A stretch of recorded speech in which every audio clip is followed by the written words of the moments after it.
বৈষম্য বিরোধী ছাত্র আন্দোলনের ডাকে মুন্সিগঞ্জে এক দফা দাবিতে অসহযোগ আন্দোলনকারীদের সঙ্গে পুলিশ এবং আওয়ামী লীগ ও এর অঙ্গ সংগঠনের নেতাকর্মীদের সংঘর্ষে অন্তত 2 জন নিহত ও 20 জন আহত হয়েছেন।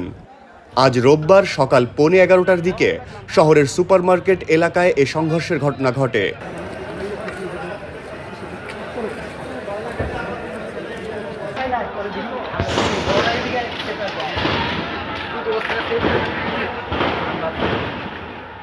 মুন্সিগঞ্জ জেনারেল হাসপাতালের তত্ত্বাবধায়ক মোহাম্মদ আবু হেনা মোহাম্মদ জামাল নিহতের বিষয়টি নিশ্চিত করে বলেন, তাদের নাম পরিচয় এখনও নিশ্চিত হতে পারেনি। জরুরি বিভাগে 20 জনের বেশি আহত মানুষ এসেছেন।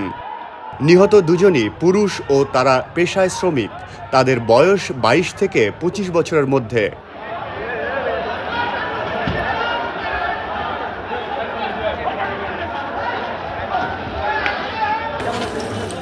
মুন্সিগঞ্জ অতিরিক্ত পুলিশ সুপার খায়রুল হাসান বলেন, হতাহতের সংখ্যা এখনও বলতে পারছি না, তবে পুলিশ কোনো গুলি চালায়নি।